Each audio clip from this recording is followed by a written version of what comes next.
Hello dear viewers, and welcome to another video from this here dwarf in the ancient dwarven hold of our ancestors. I hope this finds you well. Today I will be talking about the game Battle Brothers. This game has been sitting on my wish list for a while now. I would see it pop up on sale and have a think about playing it, but until now I didn't actually take the dive and take a look at it. I'm not really sure why I was hesitant, but I kind of get like this where I have quite a few games on the wish list but never seem to actually purchase them for whatever reason. Well, I finally got it, and I'm definitely most glad that I did. The premise of the game is that you are in charge of a band of mercenaries, starting out with just a few ragtag members, and it's up to you to build them up to a proper fighting force by taking on contracts and banishing beasties and all sorts of naughty people. The look of the game is two-dimensional hand-drawn style with clean lines and simple colours. The first thing I took note of, and perhaps how many other dwarves and humans might too, was the way the members of your party and those of the enemy are represented in game. Instead of full head-to-toe depictions of characters, they are simply drawn as busts. That is, that they only show the head and shoulders of them, along with whatever weapon they are currently using.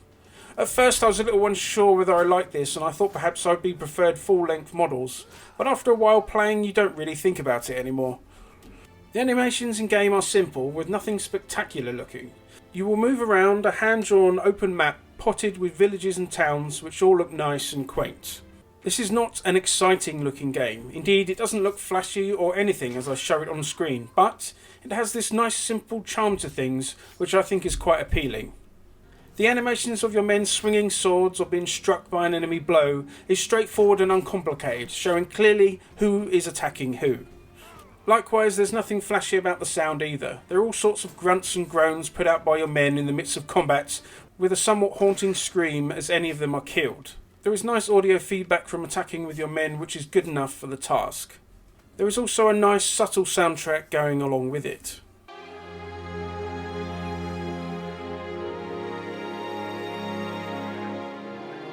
There are choices you will have to make when you begin the game, which are most important. You will choose between normal mode and Iron Man. The difference between the two is simply this. In normal mode you're able to save and load as you wish, i.e. if you lose a battle badly or make a wrong decision, you can simply reload the game to the point beforehand. The other way is to play Iron Man mode. With this selected, the game turns into a roguelike where you just have a single save that is only used when you quit the game. So, you lose a battle and everyone gets killed, forget to loot after said battle or run out of gold, then you're stuffed. This makes for two very different approaches to playing, and like a stubborn old dwarf, I chose to go with Iron Man. When you start off, you can do the tutorial campaign that is set up by the developers, or you can create a new band from scratch on a randomly generated map. The tutorial campaign will give you some pointers on how to play, and it's worth taking a look at before you delve into a custom campaign. Upon starting a fresh campaign, you'll begin with 3 men in your band, a crossbowman, a spear and shield wielding lad, and a bloke with a two-handed axe. These are quite different roles on the battlefield which you will learn to use to their full potential. From these humble beginnings you must build a powerful force of men who can take on all sorts of nasties while armed to the teeth for the job. You will go about doing so by taking on contracts from settlements and fighting wandering bands of monsters, or defeating those naughty ones in abandoned forts and whatnot.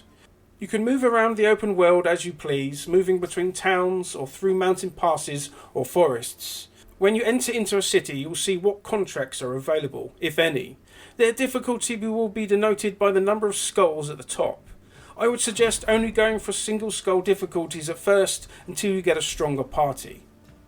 When you wish to pursue a contract, you speak to those offering it. They will tell you what it entails and, importantly, how much and when you'll be paid gold.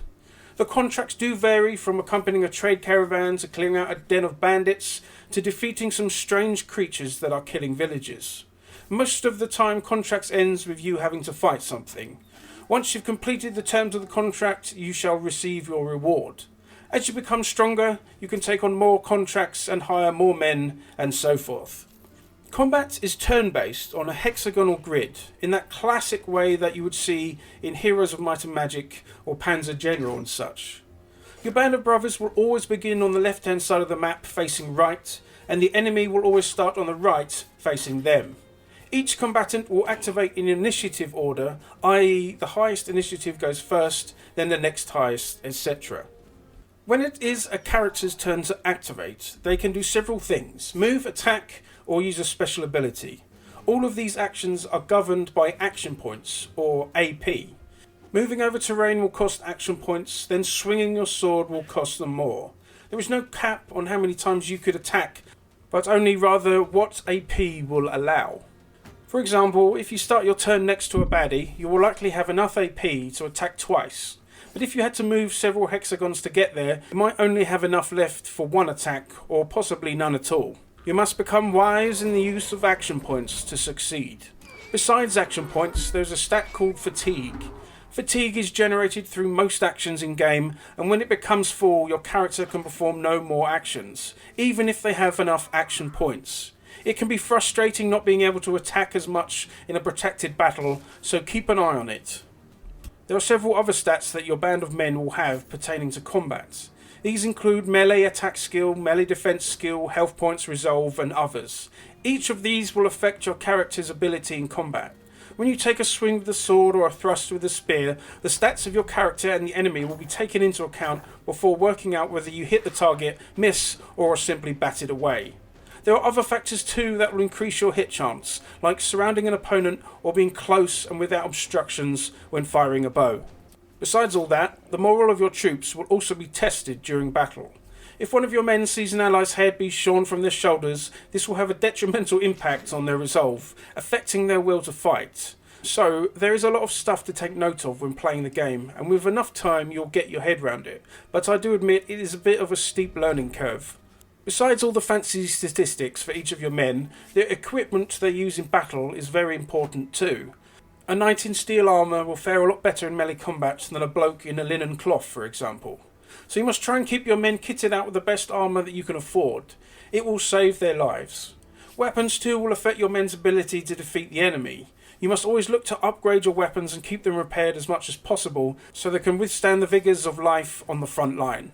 So there's lots of things to juggle here in terms of hiring new men, buying more equipment, allowing time for wounds to heal, and simply having enough food to feed your band. And again, it takes some getting used to through sheer hours of play.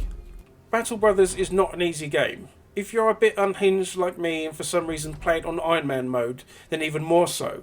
When you first begin, your men will die a lot, you'll run out of gold and make many mistakes on the battlefield. If you're not playing Iron Man mode, I would say to save before every important encounter, lest all your men get eaten by orcs or strange creatures of the night. I have discovered a few inklings of wisdom about the game, and I shall let you in on them.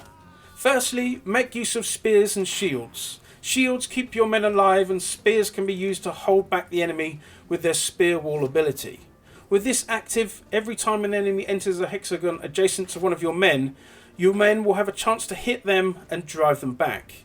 This can cause a lot of free damage to the enemy as they try several times to close the gap with you, only to get jabbed for their trouble. Making use of the spear wall ties in with the next tip. If you can, let the enemy come to you. You will have at least one archer that can pepper their troops as they approach, and they will usually at least once have a go at your spear walls. If you run at their line, they can bring all their forces to bear, so be patient and let them come to you.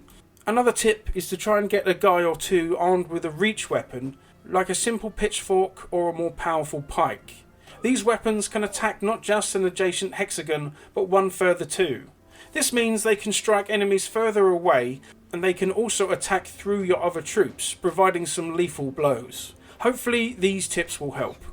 I like Battle Brothers a lot, even with all the defeats I racked up. It has a steep learning curve, so perhaps it is not for the faint of heart, but once you get a good grip on mechanics, you'll play a lot better. If you like strategy games and are ready for a bit of a challenge, then I would check it out. I don't think this is going to be everybody's cup of tea, to be honest, but I think people who like this style of game will enjoy it a lot. It is often on sale on GOG and Steam, so I'd grab it whenever it is so. And there we are, dear viewers. Another video from this here old dwarf. I hope you enjoyed it, and I shall see you next time.